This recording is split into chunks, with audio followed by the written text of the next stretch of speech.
Hare Krishna, my dear devotees. So welcome you all to this 12th session on understanding Bhagavad Gita in 18 days.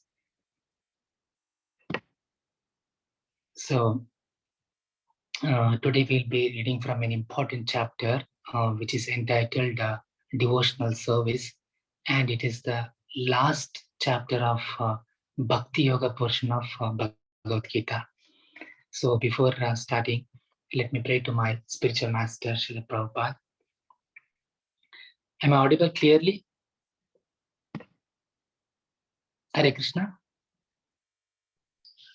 Hare Krishna, Prabhuji. Yes, you are audible. If there is any issues, let me know.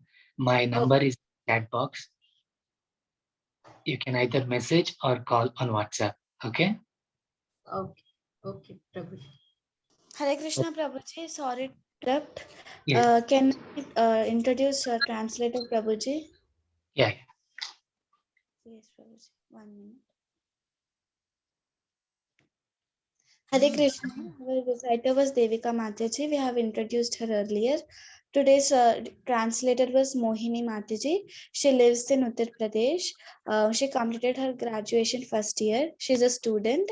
She's associated to ISKCON Ghaziabad. She learns chanting shlokas every alternative days for at least 15 to 20 minutes. Her services includes translation. She is not serving in any other batch. Her hobbies are painting, doing kirtan, and reading books. She wanted to engage herself in the service of Krishna and seek blessings of Vaishnavas. Thank you so much, Mohini Mataji, for joining. Hare Krishna. Thank you, Mataji. Hare Krishna.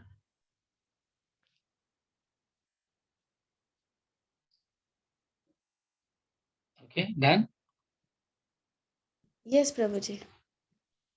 Om Ajnanatimirandasya Jnananjana Chakshurunmilitan Mena Tasmai Shri Gurave Namah Namo Vishnupadaya Krishna Preshthaya Bhutale Srimate Bhaktivedanta Swaminiti Namine Namaste Saraswati Devam Kauravani Pracharine Nirvishesha Shunyavadi Paschati Deshatarine Jaya Shri Krishna Chaitanya Prabhu Nityananda Shri Advaita Gadadhara Shiva Shadi Gaur Bhaktaranda Hare Krishna, Krishna Krishna, Hare Hare, Hare Ram, Ram Ram, Hare Hare, Hare Krishna, Krishna Krishna, Hare Hare, Hare Ram, Ram Ram, Hare Hare, Hare Krishna, Krishna Krishna, Hare Hare, Hare Ram, Ram Ram, Hare Hare.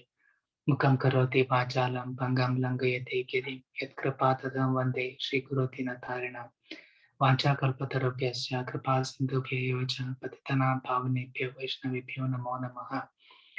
I offer my humble obeisances at the lotus feet of my eternal spiritual master, His Divine Grace, A.C. Bhaktivedanta Swami Srila Prabhupada, and I seek his blessing so that I can speak on today's subject matter, which is the 12th chapter of Bhagavad Gita, entitled Devotional Service. Okay. So at the end of 10th chapter, Krishna speaks a beautiful verse. He describes around 64 items of his qualities with which the cosmic manifestation is made up of. Not 64, 84. So at the end he says, Atava bahunaitena kibnatena tavarjana vistapyam idam krishnam ekamshena stito jagat. So Krishna says, Arjuna, what is the use of knowing this knowledge? I pervade this entire cosmic manifestation. I behold this cosmic manifestation with just a speck of my energy. So this is what Krishna is saying at the end of 10th chapter to Arjuna, and Arjuna really gets excited.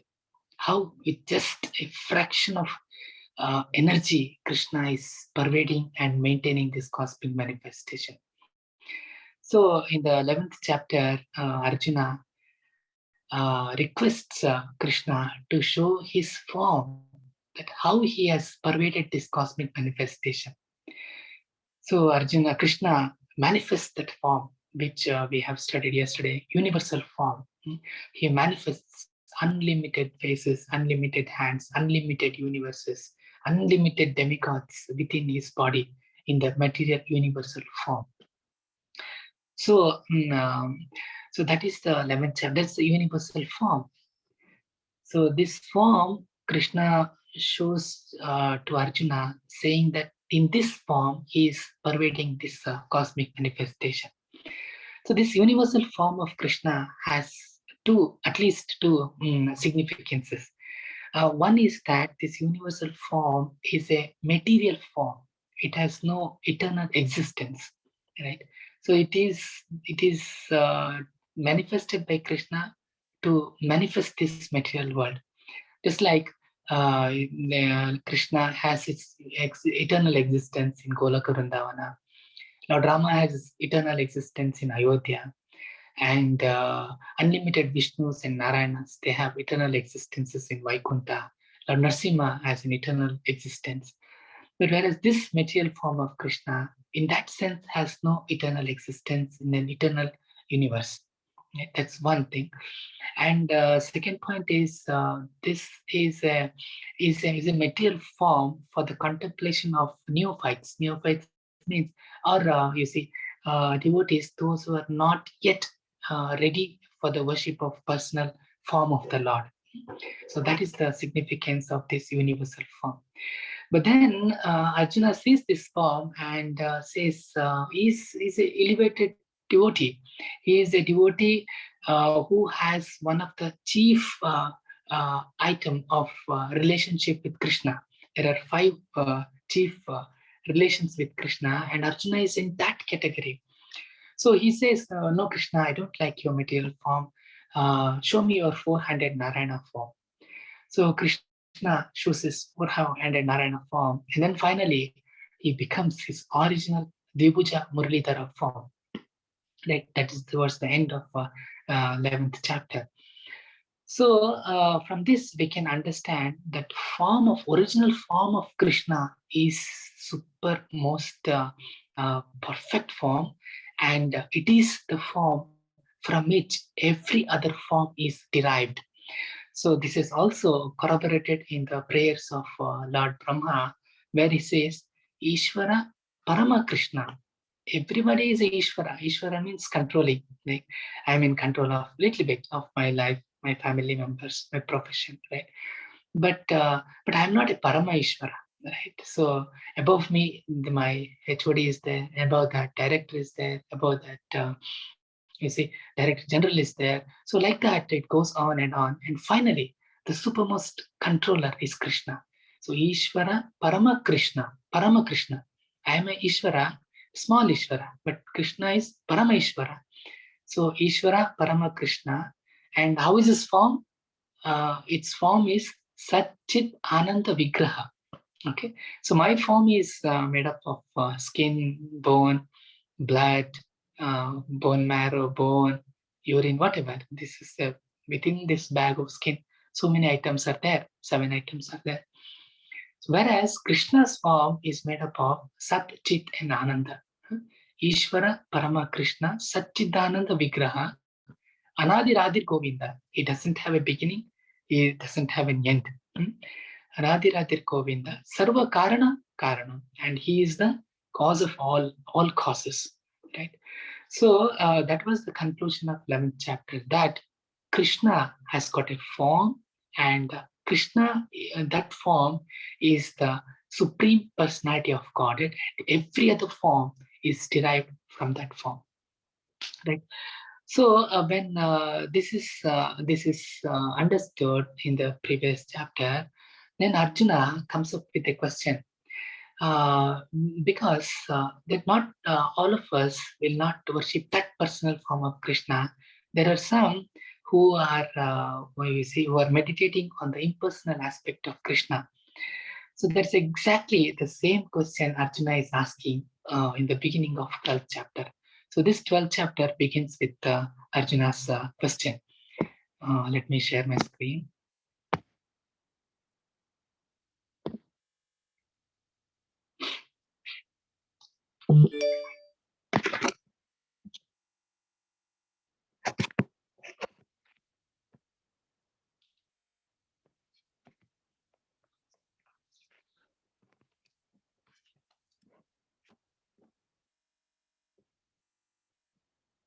Okay, can you all see my screen and hear me properly?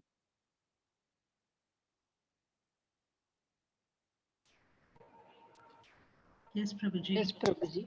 Yes, we can. Okay, so this is a beautiful chapter beginning with a beautiful question by Arjuna. So Arjuna Vacha Evam Satata Yuktaye Bhaktasvam Pariupasate Ye Chapi Aksharam Avyaktam Tesham Ke Yoga Vittamaha. So Arjuna is asking, my dear Krishna, which is considered to be more perfect, those who are properly engaged in your devotional service, or those who worship the impersonal Brahman, the unmanifested. Right? So there are a class of transcendentalists who uh, who understand the supreme absolute truth as an unmanifested form, which is called Brahman. Okay, so they say that this ultimate absolute truth, Brahman, has no attributes, has no qualities. Right. So according to them, this Brahman has no form and no qualities. Right. But there is a Vedic aphorism mentioned in Srimad Bhagavatam, first chapter, which says, Vadanti tat tatvoidas yajnanam tat advayam brahmeti paramatmeti bhagavaneti shabdate. So the learned transcendentalists who have realized the absolute truth, they are saying, not ordinary class of men, not reductionists, not mental speculators, the learned transcendentalists who have realized the absolute truth. They are saying, what they are saying? They are saying that an absolute truth can be understood in three phases, depending on the level of realization by a devotee. Right. So the lowest realized person will realize absolute truth as Brahman, the unmanifested. That is the lowest realization. Then the intermediate realization is the Paramatma aspect of the Lord, the yogis. They understand that an absolute truth has attribute, has qualities, but is limited to a Paramatma who is sitting in my heart. That is their realization. Then the ultimate realization or the final realization is the Bhagavan aspect of the Lord. Shadaishwarya Purna, the Lord with the six opulences incomplete. Right? That is the realization, that's highest realization of a devotee. Right? So Vadanti tat Vedas, Yajnanam tad Advayam. There is no difference between these three phases, but they are according to the level of realization. One can have the realization of Brahman, then realization of Paramatma, and then Bhagavan. But that Bhagavan, that form, the personal form of Krishna, is the highest perfection of spiritual realization. So Arjuna is asking the question, who is better personalists who worship the personal form of Krishna, or an impersonalist? So this impersonalist poses a problem for meditation. One cannot perfectly conceive the impersonal feature of the absolute truth. What will you meditate on?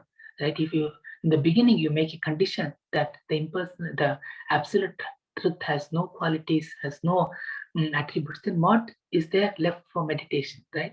So in this way, it poses problem for meditation.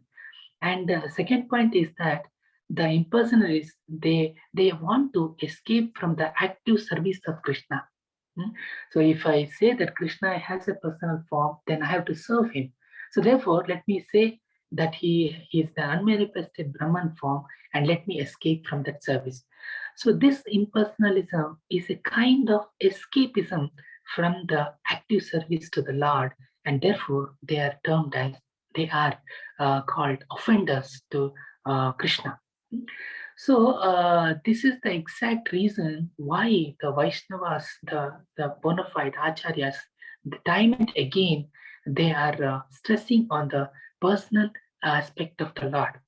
Therefore, we address our spiritual master, His Divine Grace A.C. Bhaktivedanta Swami, with the following prayer. Namo Vishnupadaya Krishna Preshthaya Bhutale Srimate Bhakti Vedanta Swami Namine Namaste Saraswati Devam Gauravani Pracharane Nirvishesha Shunyavadi. So Prabhupada's mission was to defeat these Nirvisheshavadis. Nirvisheshavadi means impersonalists. To defeat these impersonalists and Shunyavadis. Shunyavadi means those who say everything is zero. There is nothing there. Everything is zero. So this impersonalism is an impediment for devotional service to Krishna. So now Arjuna is asked this question. Let us say what Krishna has to answer. So Krishna is saying, Shri Bhagavan Vacha Maya Aveshya Mano Emam Nityayukta Upasate Shraddhaya Parayo Upetas Teme Yukta Tamamataha. So Krishna is saying, he whose mind is fixed on my personal form, always engaged in worshipping me with great and transcendental faith, is considered by me to be most perfect. So here the perfect devotee is asking question, Arjuna, and the Lord, the Supreme Personality of Godhead, is answering.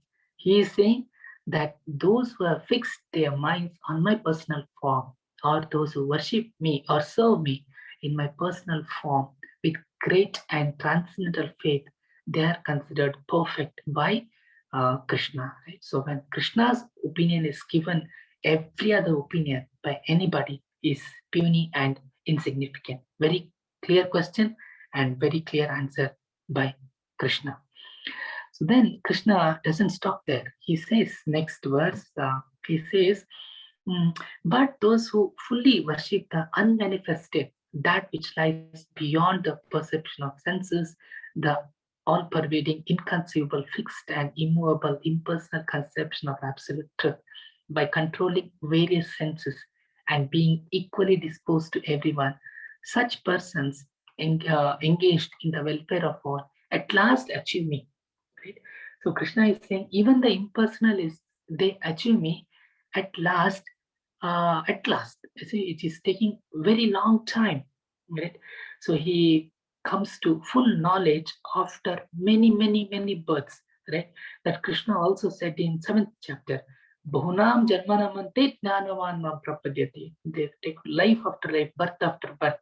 It takes them, and finally they come to surrender to Krishna, knowing that everything is emanating from Krishna. So this platform is reached mechanically in the beginning. So Krishna is saying they have to control their senses, right? They have to control their senses, control the mind, and they have to meditate on nothing, because impersonal means they have said there is no attribute, there is no quality. So they have to meditate on nothing. You imagine how difficult it is to meditate on anything, on nothing, and then they have to see all the living entities on the equal platform, and then finally, if they understand that Krishna is everywhere and that everybody is coming to Krishna, then only they can have a perfection, right? So therefore, the path, the goal of both personalist and impersonalist is the same Krishna, but the path of impersonalism is very difficult to traverse. That Krishna says in the next verse. He's saying, Klesho adhikataras tesham avyakta asak chetasam avyakta hi gatir dukha devavaptir avapte. So Krishna is saying, for those whose minds are attached to the unmanifested impersonal feature of the Supreme, advancement is very troublesome. Klesho adhikataraste. Klesho means troublesome. So to make progress in that discipline is always difficult for those who are embodied. So Krishna is very clearly saying that the path of impersonalism is klesha, is filled with troubles, right? So it's a very few examples, or rather no example of anybody achieving perfection by following this impersonal path. So this pathway is troublesome, and it is not natural for the embodied soul. The soul has got a form. So this concept of form we'll understand it later. But soul has got a form. So for it to imagine, which is something without form, is difficult. It's always difficult. So the starting point for these transcendentalists is that theoretically they have to understand that I am not a body. Then they have to understand the unmanifested Brahman through a difficult Vedic literature, which at least it will take 12 years to understand only the grammar of Vedas. Then they have to understand the verses, then they have to realize that, right? And then they have to understand the non-perpetual perpetual feelings, and finally they can understand only the eternal and knowledge aspect of the Lord. They are not allowed to enter into the blissful portion of the Lord. So as we have said earlier, Krishna has the form which is Sat, Chit and Ananda form. Ishvara Parama Krishna, Sat Chit Ananda Vigraha. Krishna's form is like that. So whereas these impersonalists, they can little bit understand the eternity aspect of the Lord and the knowledge aspect of the Lord, but they cannot understand the blissful portion of the Lord. So therefore, Krishna is saying here, Klesho. So, but what happens in the personal when we serve the personal aspect of the Lord? What happens is, even in the beginning stage of devotional service, one starts relishing his relationship with the Lord, right? So, etamam prapadyante tam tatasya bhajamyam. As much we serve Krishna, that much Krishna reciprocates. And that taste of devotional service, one can feel even right from the beginning. So, his faith increases, right? So, he serves more and Krishna reciprocates more. So, like that, it is the loving exchange between the devotee and Krishna, and therefore the faith becomes firm conviction, and therefore he becomes fixed on devotional service. Whereas impersonalism, Jnana Yogis or Jnana Yogis, you see, life is very, very strict. They have to control their senses, they have to control the mind, always study the literature. So that relishing is not there at the beginning. So there is every chance that they may fall back, right? So therefore, Krishna is saying, Klesho adhikataras tesham. So in Krishna consciousness movement in ISKCON, we have so many services lined up for Krishna. One after the morning get up, Mangalati, chant Hare Krishna, then cook Bhoga for the Lord, then take prasadam, go out for book distribution, do kirtan, come, then again you see Arti. So and evening classes. So you're filled with the services to Krishna. And therefore, the mind becomes automatically, engaged in Krishna service. Easily, one can progress in devotional service. So one time, in Russia, what happened? In the late 80s, I think. Hare Krishna movement was exploding in Russia, and therefore the government wanted to know what is exactly happening in ISKCON. So they sent 12 KGDs. I don't remember the full form of KGDs. They are like CIDs in India and CIAs of America. So these guys, they shaped up and they wore robes and entered the temple. They were with the devotees 24/7.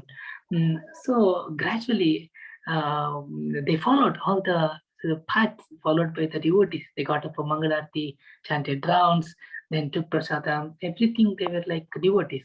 So after 6 months, they had to report to their senior, and all of them sent their resignations that they are not coming, and all of them joined temple.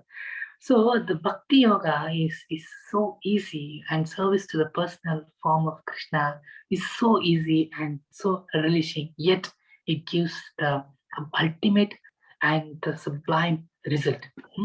Only thing is one has to be faithful. Adu Shraddha. Beginning with Shraddha, if one takes up this process, then success is sure. Okay. So then this is a very important verse, very, very important verse. Krishna is saying, Tesham ham samudharta mrityu samsara sagarat bhavami nachirat parta maya aveshita chetasam. Krishna is saying, for one who worships me, giving up all his activities unto me and being devoted to me without deviation, engaged in devotional service and always meditating upon me, who has fixed his mind upon me, for him, I am the swift deliverer from the ocean of birth and death. So, so Krishna is very explicitly stating here that his devotees, he will personally deliver from the material existence. Chira means very long time. Na chira means within a short time. So Krishna is saying that within a short time, for such a person who is engaged in serving my personal form, I will be the swift deliverer from the ocean of birth and death. So Krishna is repeatedly telling this point in Bhagavad Gita that he can be appreciated only by bhakti or devotional service, not by karma, not by jnana, not by yoga. No other process will please Krishna except bhakti. Bhakti means practical devotional service. So this is life's mission. This is our goal of life, is to please Krishna. Everything else is secondary, right? So if this is the goal of life, we should be ambitious about it, right? And because what Krishna is promising is that he's delivering us from the repeated cycle of birth and death, where we are stuck up, right? So imagine that is the reward which we are going to get is liberation. I mean, that is a very small thing. Liberation from the cycle of birth and death is very, very small thing. Krishna is giving more, right? Is giving our lost eternal constitutional position. I mean, one relation with Krishna. You see, we are going back to our original position.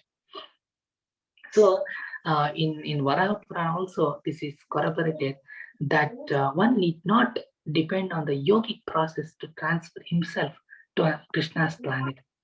So Krishna himself will take the responsibility, just like the kids. They have to just depend on parents, right? Then who are dependent on parents, they are not worried about. They will not go and ask their parents, "Daddy, will you give me good food tonight? Daddy, will you give me good education?" They will never ask because they are dependent on parents, and it is the headache of parents to give the best to their kids. That is our position. So this entire Krishna consciousness can be achieved by simply chanting the Hare Krishna, Krishna Krishna, Hare Hare, Hare Rama, Rama Rama, Hare Hare. This is the mantra meditation for this age. So Kali Kale Krishna Rupa Nama Avatar. So Krishna is saying, I will manifest in the sound form. And what is that sound form?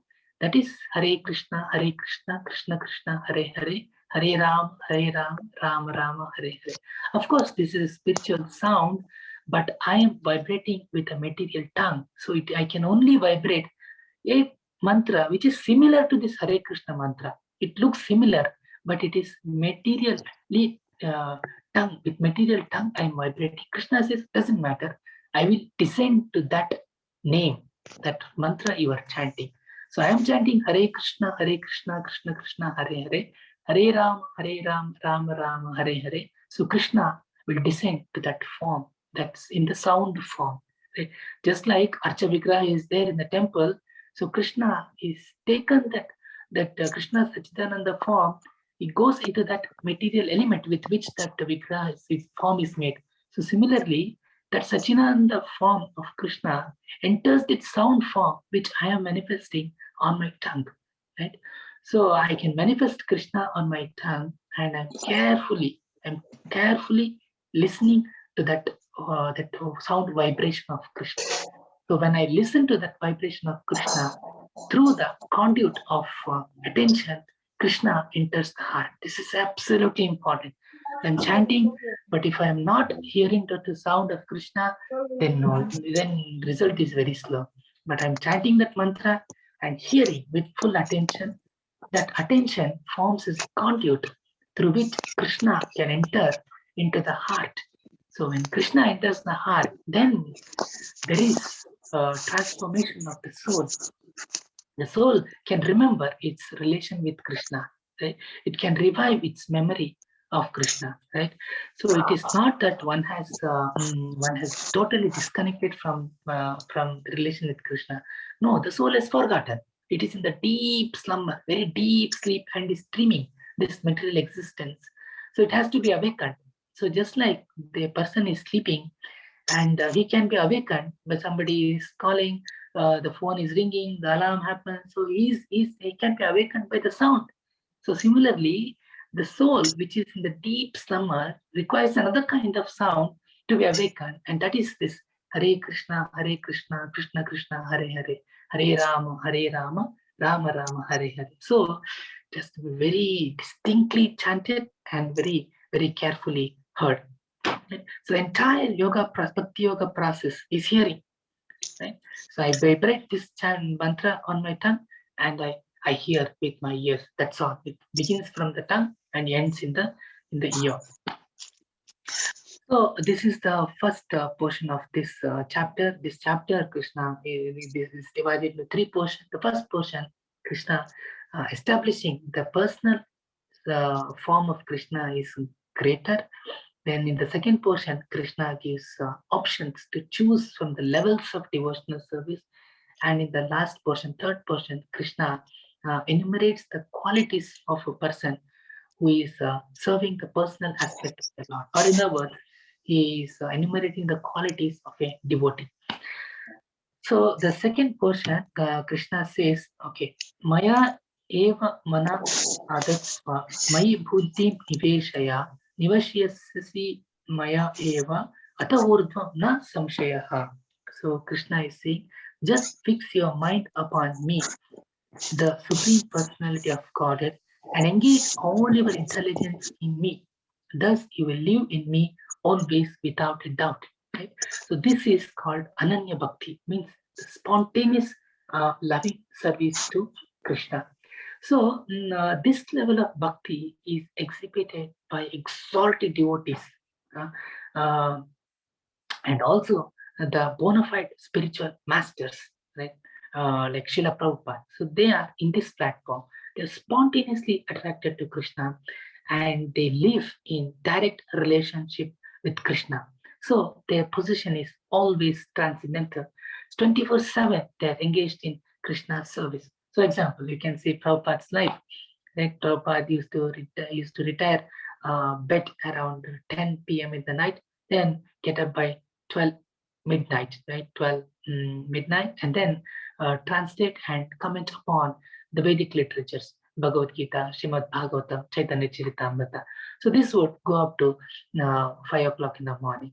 Then 4 o'clock in the morning. Then 4 to 6, Prabhupada used to chant 16th round, finish the 16th round, and 6 o'clock he used to go out with his devotees for the morning walk. There you discuss about how to expand his Krishna consciousness movement and the managerial aspect with his close associates, and then come back to temple, 1 hour walking, then come back to temple around 7 o'clock, Darshanarti. After Darshanarti, Guru Puja. After that, give lecture on Bhagavad Gita and Bhagavatam. After that, take prasadam, then go out for the preaching mission. Then come back by evening, and there is to be something called darshan, like people can come and meet Prabhupada, ask their questions, and some meetings. Okay. And then that would continue up to 8, 9, 10 o'clock like that, and then Prabhupada would return to bed. So this is possible for a person who is on this platform, Ananya Bhakti, right? Who has awakened, rather who is spontaneously attracted to Krishna's service, right? So that is the highest level. Now Krishna says, okay, if you cannot do this, then if you cannot fix your mind upon me without deviation, then follow the regulated principles of Bhakti Yoga. In this way, you will develop a desire to attain me. This is the second level, which is called Sadhana Bhakti. So this is for those who have not developed attachment to Krishna, but they are favorable to cultivate this. They are not averse to the devotional service. They are favorable to cultivate this. For them, this is the stage, sadhana bhakti. These are the second class, and where they follow the prescribed rules and regulations, right? So by following these prescribed rules and regulations, one can ultimately get elevated to the Ananya Bhakti stage, right? Elevated to the attachment stage to Krishna, right? So in this sadhana bhakti, when one is doing for a long time, then the senses are purified, the mind is controlled, then the dormant love for Krishna is awakened, it's revived, and then one enters the Ananya Bhakti stage, right? So Prabhupada writes a stunning purport for this chapter, for this verse, and I would just read the last paragraph where Prabhupada is saying, to practice the regulated principles of Bhakti Yoga, one should, under the guidance of an expert spiritual master, follow certain principles. One should rise early in the morning, take bath, enter the temple, and offer prayers and chant Hare Krishna. Then collect flowers to offer to the deity, cook foodstuffs to offer to the deity, take prasadam, and so on. There are various rules and regulations which one should follow, and one should constantly hear Bhagavad Gita and Srimad Bhagavatam from pure devotees. This practice can help anyone to raise to the level of love of God, and then he is sure of his progress into the spiritual kingdom of God. This practice of Bhakti Yoga under the rules and regulations with the direction of a spiritual master will surely bring one to the stage of love of God. Right? This is what we are aspiring for. Right? So a prospective devotee can follow the rules and regulations. See, initially there is nothing like rules and regulations. Initially one has to just chant the mantra and hear submissively the message of Bhagavad Gita, Srimad Bhagavatam, and take prasad. That's all one has to do. Rules and regulations, everything will come later. So one will relish following these rules and regulations, and finally he will come to the stage of the Ananya Bhakti, spontaneous attraction to the service of Krishna. So if you cannot do this sadhana bhakti, then Krishna is proposing Nishkama Karma Yoga. So Krishna says, if one cannot practice the regulation of Bhakti Yoga, then just try to work for me, because by working for me, you will come to the perfectional stage. So this Nishkama Karma Yoga is one is working for Krishna without any expectation, without the intention to enjoy the fruits of action, right? So one should be sympathetic to the propagation of this Krishna consciousness movement. One can donate whatever some portion of his hard-earned money for the propagation of this Krishna consciousness movement, right? Like for the propagation of, for the construction of temple, for the publication of literature, for distribution of the prasadam. So many things are there for which one can contribute, right? So this volunteer service will help one gradually raise to the higher state of loving service to Krishna. So if one cannot do this because of his social condition, because of his family problem, or because of the religious considerations, then Krishna says you do some philanthropic works, like you do social service, you do community service, you do national service, right? So somehow one should try to not to enjoy the fruits of his action, or not to aspire for the fruits of action, because it is that mentality that is keeping us bound in this material world. So then Krishna says, okay, even you cannot do this, then at least you I will read this. So if you cannot take to this practice, then engage yourself in the cultivation of knowledge. Better than knowledge, however, is meditation, and better than meditation is renunciation of the fruits of action. For by such renunciation, one can attain the peace of mind. So first Krishna said Ananya Bhakti, that's unalloyed devotional service. And then Krishna told Sadhana Bhakti, and then Nishkama Karma Yoga, then Sakama Karma Yoga. And then Krishna is proposing uh, cultivation of knowledge, but better than cultivation of knowledge is dhyana, meditation, and better than meditation is renunciation of fruits of action.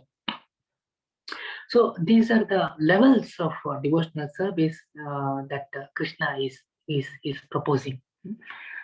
So then coming to the last portion of this chapter, we are left with 5 slides. So where Krishna describes the qualities of devotees. Why Krishna likes the devotees who serve his personal form, right? So there are 5 verses.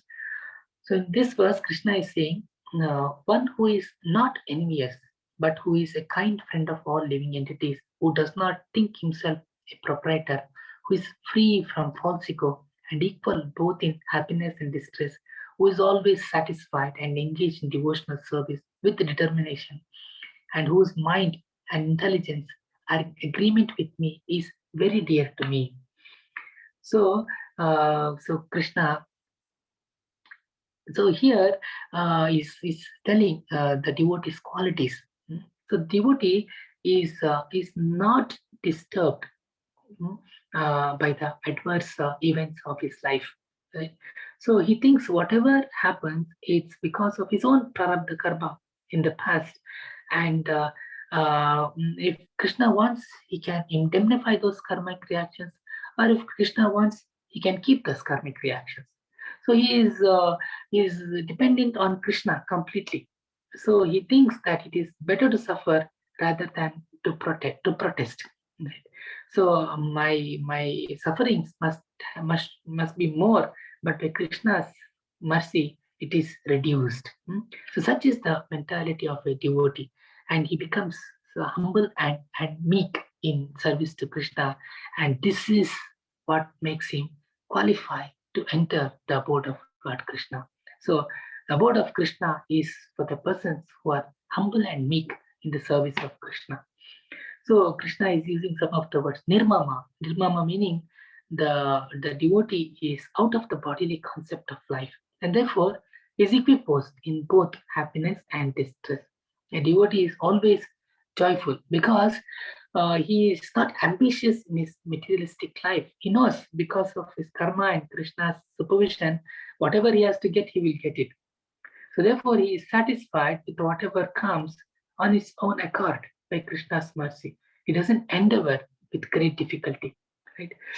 So then he is a perfect mystic because he is fixed onto the instruction received by Krishna through the spiritual master.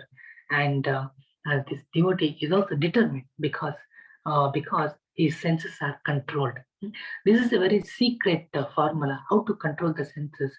By controlling the senses, one will become determined in Krishna consciousness. If we let loose our senses, let loose our mind, then that urge for self-realization will not occur in the heart. So next, Krishna is saying, he for whom no one is put into difficulty and who is not disturbed by anxiety, who is steady in happiness and distress, is very dear to me.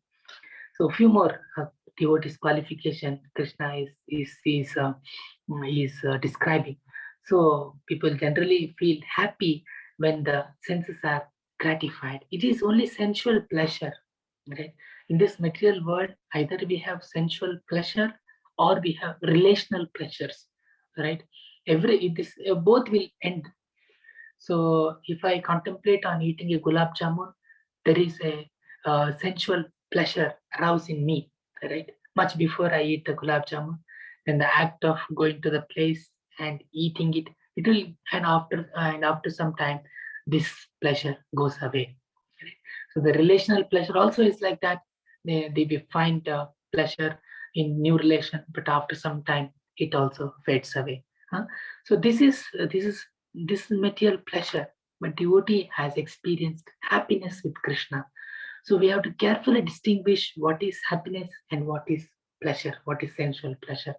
So most of us confuse these sensual pleasures for happiness. That's wrong. We have to very carefully distinguish what is happiness and what is pleasure. So what we are most of the time in the material world, it is sense excitation, pleasures. But happiness is the property of the soul, Atma.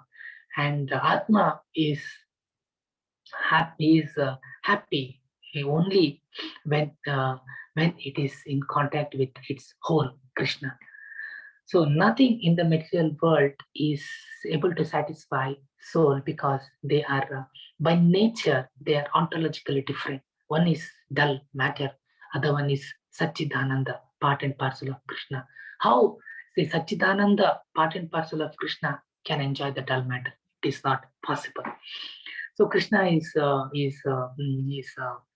saying that they are steady in both happiness and distress of the material world. So then in the next verse, Krishna is describing a devotee who is not dependent on the ordinary course of activities, who is pure, who is expert, without cares, free from all pains, and who does not strive for some result, is very dear to me. So in the material world, there have been great empires have been built with great endeavors, but now nothing remains. Right, everything is finished. So life is a losing battle.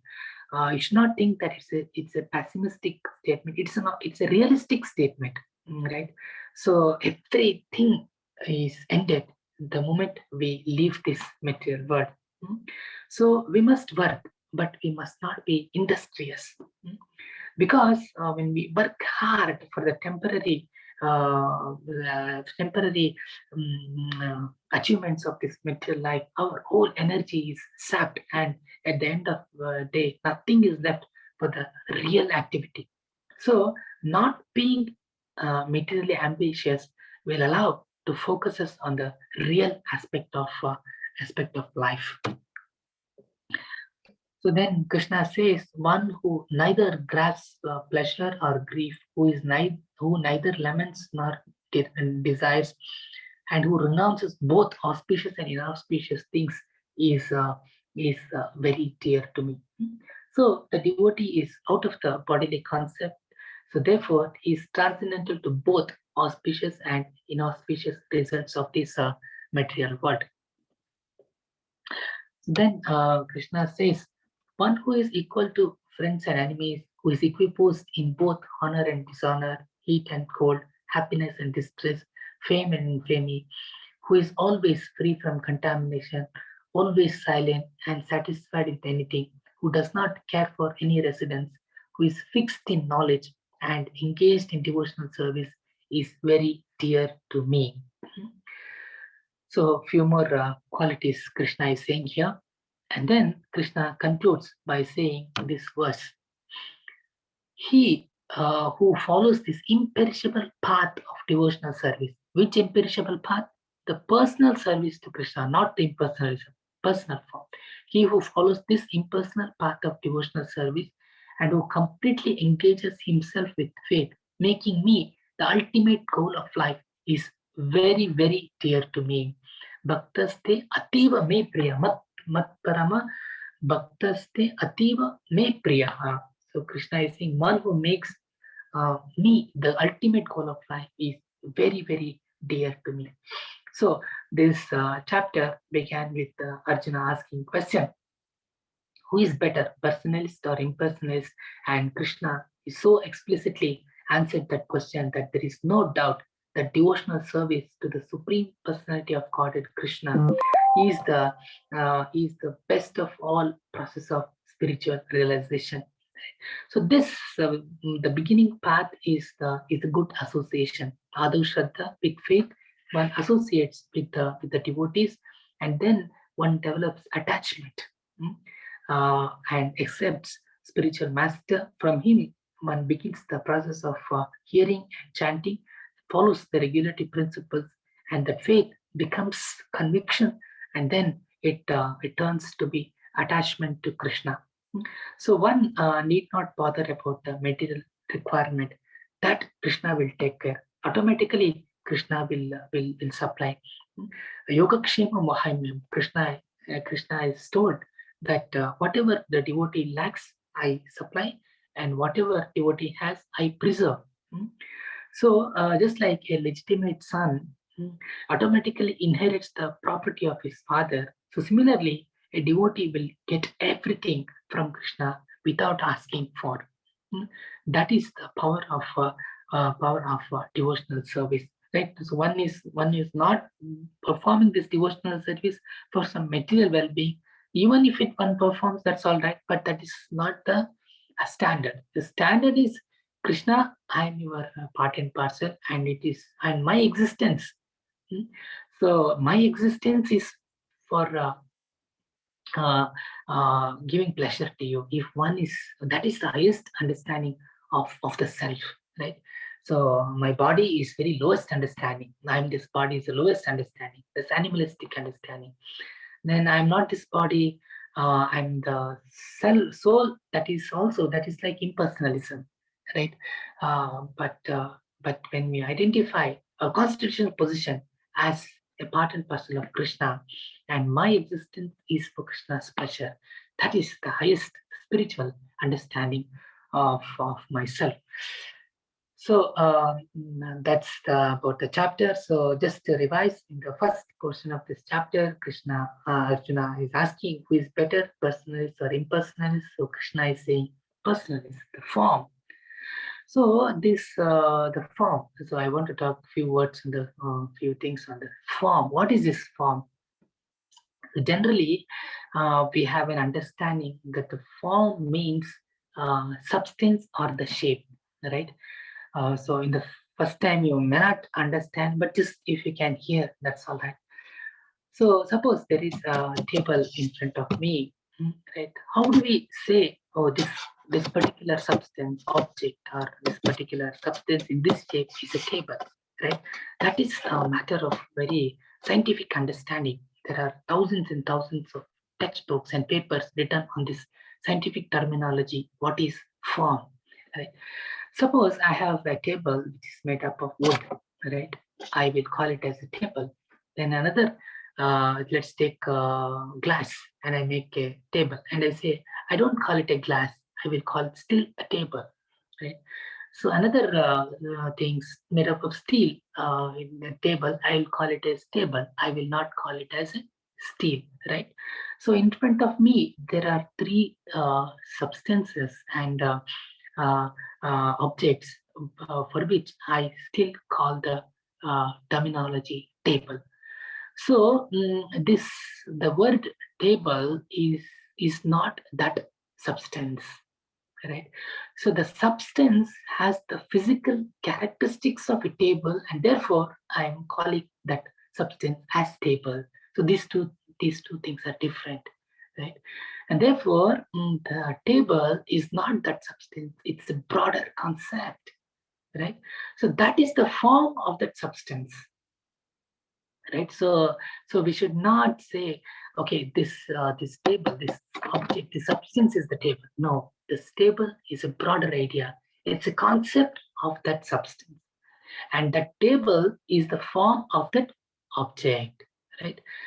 So this is what is called the form of any substance. So another example I will give. Suppose I ask you to construct an universal set of mammals, right?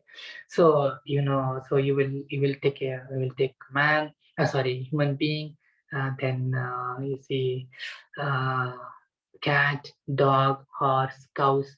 You will construct a universal set of mammals, right? So now I can say that cow is a mammal, right? But before constructing this universal set of mammals, I should have an idea of mammal, right? So without having a idea of mammal, I cannot construct this universal set of mammal. So mammal is a broader idea; it's a concept, right? And from that concept, I can derive the physical characteristics from that mammal concept and construct a universal set of mammals.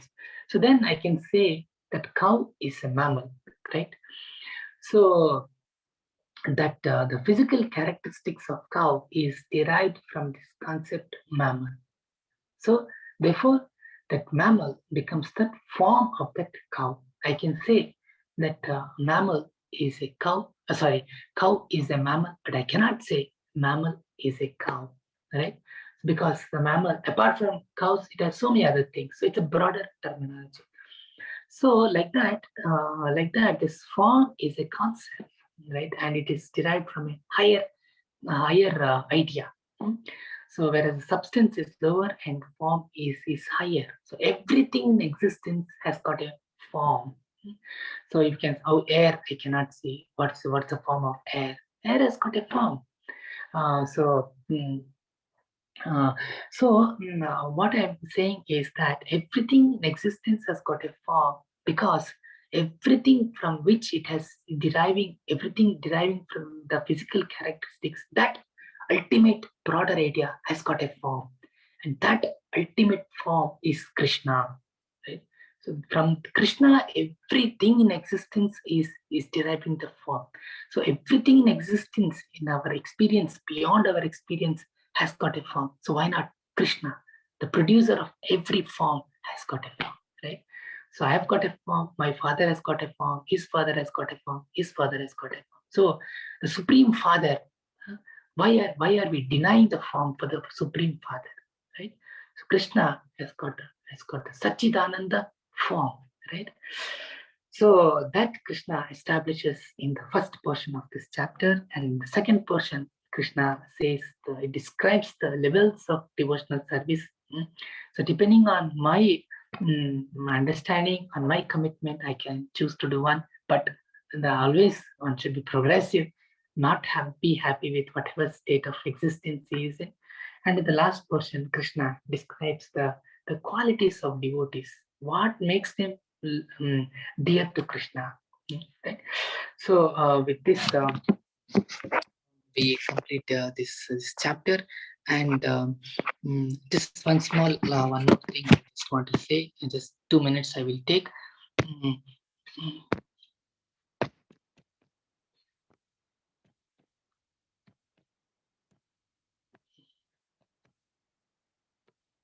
So this is just a small announcement. At Bangalore, for the pleasure of their Lordship Sri Radha Govind, and so the pleasure of our spiritual master, His Divine Grace A.C. Bhaktivedanta Swami Srila Prabhupada, we are planning to build a temple along with Vedic cultural center. So this land is acquired in the suburbs of Mangalore. So it's very near to my home. Mm, so this place is there, and we are trying to build the temple there. So we very humbly request all of you to help us in fulfilling the desire of our divine spiritual master, His Divine Grace, His Bhaktivedanta Swami Srila Prabhupada. So, mm, apart from this, one can become a life member to International Society for Krishna Consciousness, as you know. So this life member is valid at all centers throughout the world. Any center, one is allowed to stay. I think 2 nights and 3 days, something like that, with the prasadam, and also with the membership. One is getting all the books authored by His Divine Grace. Okay. So this temple is will be something like a Vedic cultural center where anybody from any part of the world can come and learn the Vedic literature under the guidance of the devotees there, and make their life successful. Okay. So with this, we finish. And if there are any questions or comments, we can take. Hare Krishna.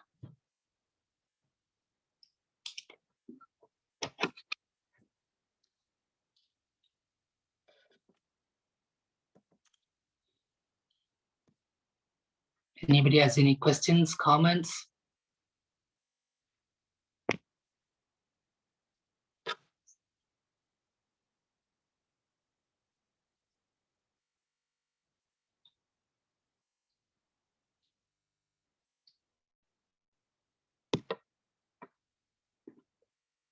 Nothing? No questions, no comments?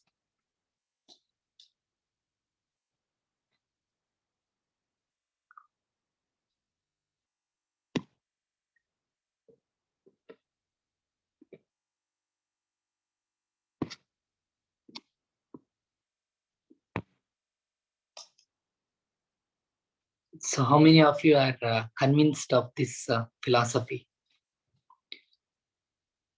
Okay, somebody is asking, what's the question?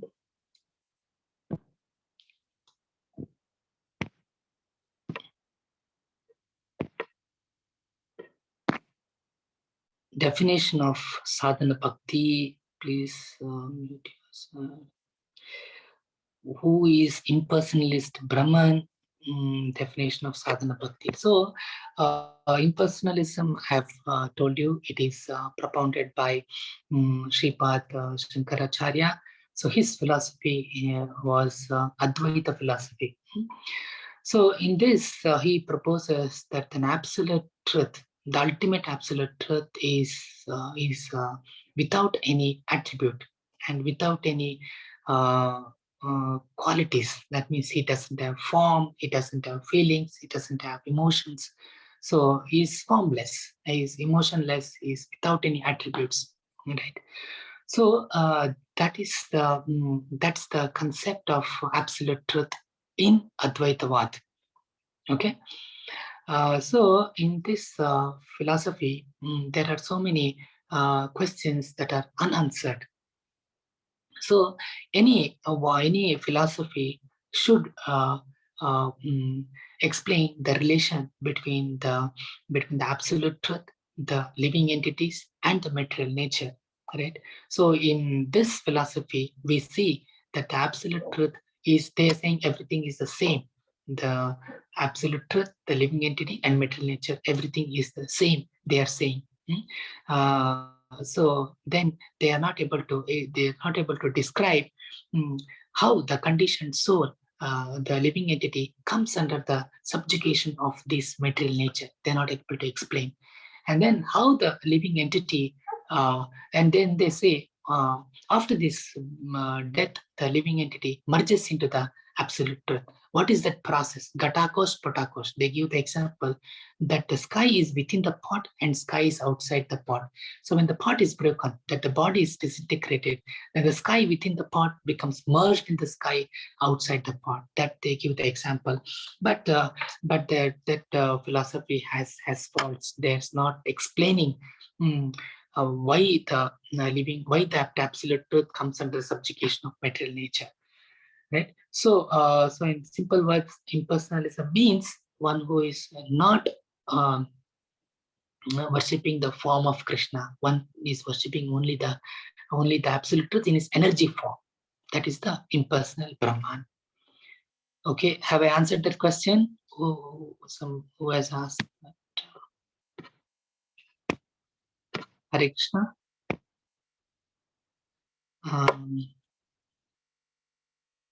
Yes, Saptarishi Chakrabarti ji says yes. And next question is definition of sadhana bhakti. Yeah. So sadhana bhakti, I just told you that one is performing the devotional service under the direction of a bona fide spiritual master. Right?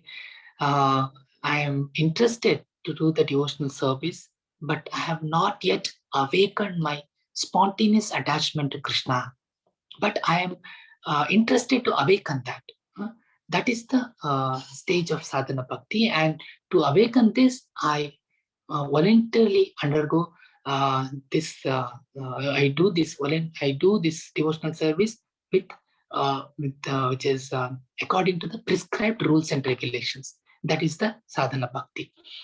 So in the International Society for Krishna Consciousness, Prabhupada has established 4 do's and 4 don'ts, right? So what are the do's? Do's are, one is chanting the Hare Krishna Mahamantra 16 minimum 16 rounds per day, right? So one round would contain 108 times of Hare Krishna mantra, Hare Krishna, Krishna Krishna, Hare Hare, Hare Rama, Rama Rama, Hare Hare. Such 108 times would constitute one mala. Such 16 times we have to do. Okay, so 16 into 108, that will turn out to be 1727, 1724 times we have to chant the Hare Krishna mantra. That's the first one. And secondly, take prasadam. Okay, take prasadam. Whatever we cook, it's very easy. Anybody can practice these things. It's not difficult. What we cook, everybody cooks at home, right? So whatever we cook, we can offer to Krishna and have it. There is difference between cooking for ourselves and cooking and offering to Krishna and eating. That's prasadam. So we have to take prasadam. The second one, and third is submissively hearing to the messages of Srimad Bhagavad Gita and Bhagavatam. One can read our self-study of these scriptures scrutinizingly. That is third. And fourth, a very simple worship of Krishna at home. So those who are advanced, they have kept the deities of Radha Govind, of Gaunitai, or Krishna Balram, or Jagannath Baladev Subhadra. They have kept deities. If somebody is not so much advanced, they can keep the photographs in the prescribed form and offer water to Tulsi. So this forms the very simple worship of Krishna. So these are 4 do's, and 4 don'ts are, of course, these are at a later stage. One is convinced about the philosophy, then automatically one gives up. One is illicit sex. So that includes, you see, sex outside the marriage is not allowed. Then second is intoxication. Intoxication includes, in the later stages, also includes tea and coffee. And third is gambling. So gambling is also includes trading on like day-to-day trading on stock exchanges. And the fourth is meat eating, right? So so these are the don'ts. So and then we do the importance is stressed on the do's. So you do the first the 4 things that would constitute the sadhana bhakti. Okay, have I answered this question? So who has asked that question? Yes, Prabhuji, thank you. Yes, Mr. Radhakrishnan. Okay. Okay. Any other questions? Any doubts? Comments?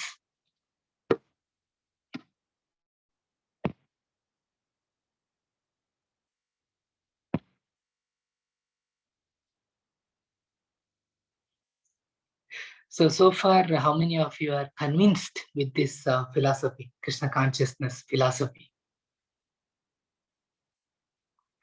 So can you raise your hands?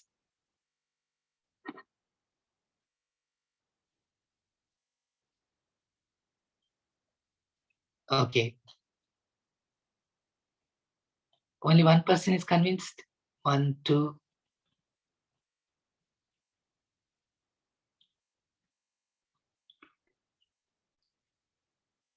Only 2%? Okay. Mrs. Latika, Bidur, Manoj, Radhakrishnan. Yes. Okay. Anurup, Dev. Okay, slowly hands are coming up. So this Krishna consciousness is our natural inclination, right? So it is the property of the soul, Atma, right? So it is now in the 24 elements, it is entrapped, right? So it has forgot, it is bewildered. It is bewildered by the glittering nature of this material world, and the display of these 3 modes of mental nature is completely bewildered, and it's forgotten Krishna. It is natural to the soul. So we have to just awaken this, that's all. So as you progress, once you are convinced of the philosophy, one must, before practicing Krishna consciousness, one must thoroughly convince his mind, himself, that yes, this Krishna consciousness process is a genuine process, and through this process, I can revive my original nature, right? So once one is convinced of the philosophy and has faith in this philosophy, then the practice becomes very easy. And also that when we start practicing, because of the results we see, we start developing the faith, right? So in both the ways it works. So those who are already convinced, they can you see, they can try to increase their service to Krishna. Those who are not convinced yet, they can question, they can read more and practice. So with this, they can come to the point of um, understanding this philosophy. Okay, so if there are no questions, yes, one more question. How Nishkama Karma Yoga philosophy be applied in our life? So very good question, very practical question Mr. Chakraborty is asking. So this Nishkama Karma Yoga is, as I've told you, not to desire, or sorry, not to have a desire to enjoy the fruits of action, right? So Karmane Vadikaraste Ma Phalishu Kadachana. Krishna has told that you can do your work, but don't be after the fruits of your action. Don't try to enjoy the fruits of action, because when we try to enjoy the fruits of action, it is that action gives us the reaction, right? It is not that work which binds us. It is the mentality of enjoying the fruits of action that binds us. So Krishna in the 9th chapter said, Yat karoshi, yat ashnasi, yat madarpanam. Krishna is saying, whatever you do, whatever you eat, whatever you sacrifice, you do it as an offering to me, right? So we have a family to look after, we have a profession to do.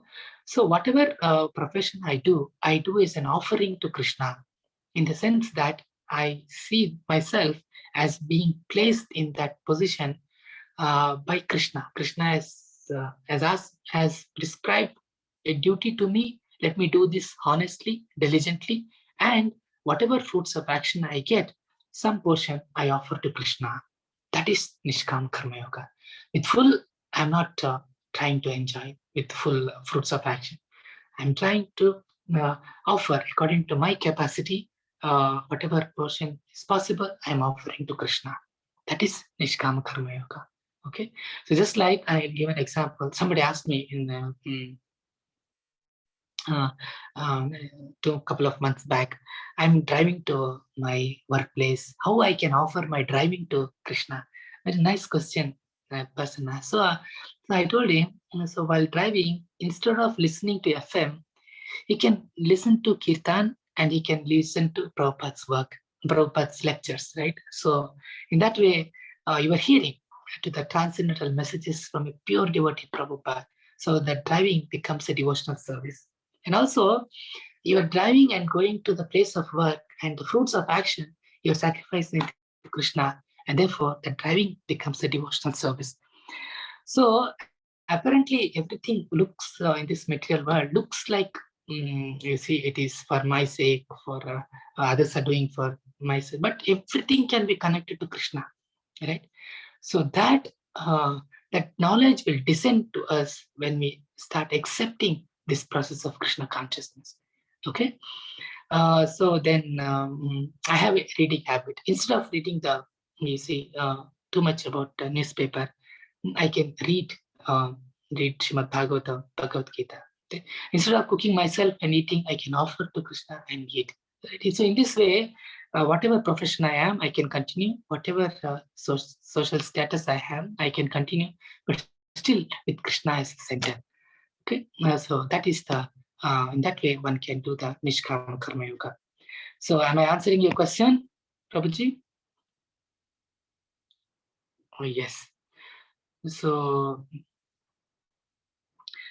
Mr. Rajiv Gupta is asking, does investment in stock market against the regulative principles of Srila Prabhupada?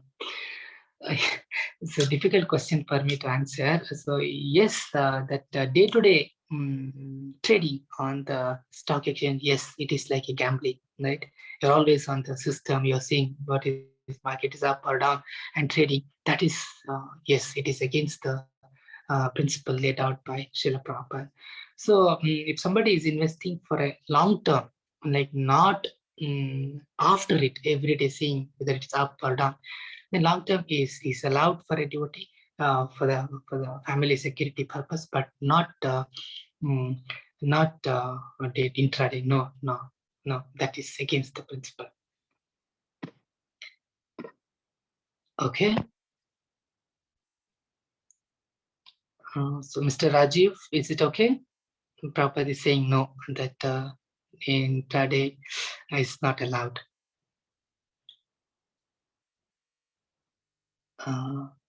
Mr. Rajiv, are you okay with the answer?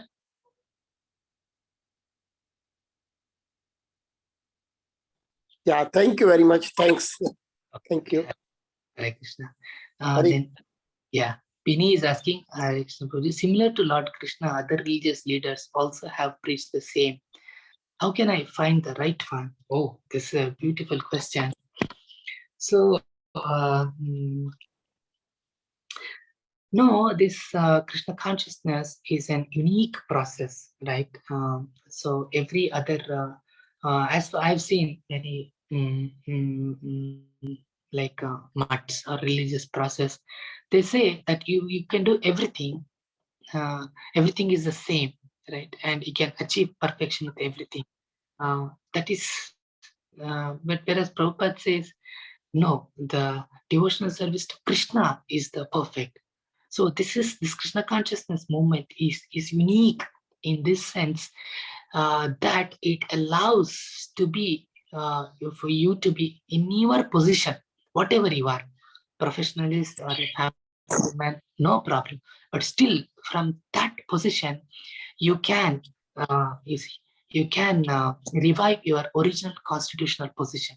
That unique facility is offered only in Prabhupada's movement, International Society for Krishna Consciousness, right? So, so much so that Lord Krishna himself descended as Lord Chaitanya 500 years back. Actually, this Krishna conscious movement is started by Krishna himself in the form of Lord Chaitanya 500 years back, right? So, and he propounded the philosophy of Achintya Beda Abeda Tattva.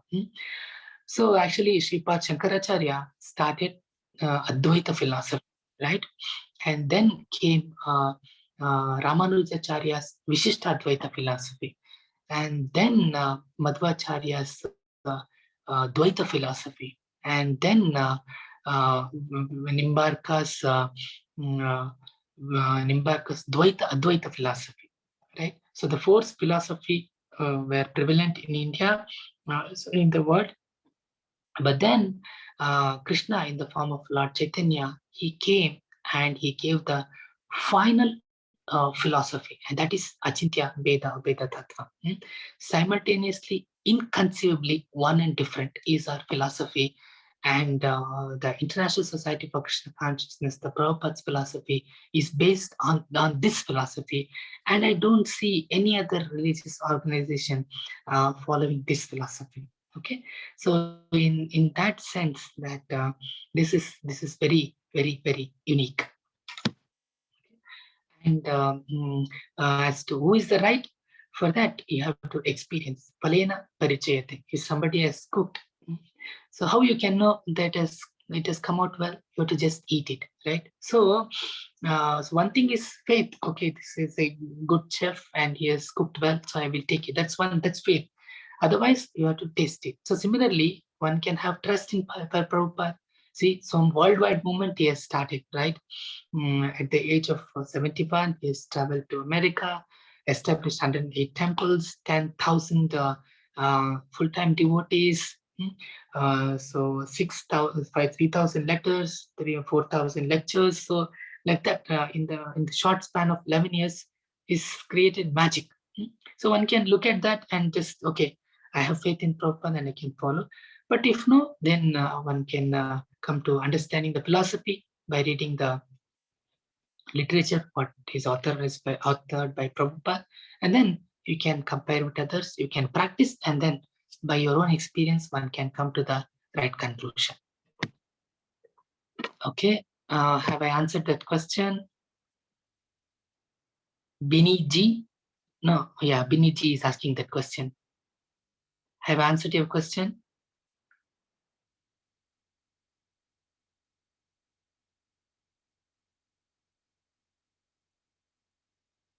Hare Krishna.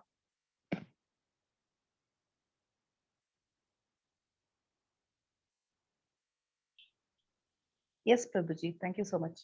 Okay, Hare Krishna. Hare Krishna. Okay, so it's already 8:24. Shall we end the meeting here? If there are no questions, no more questions.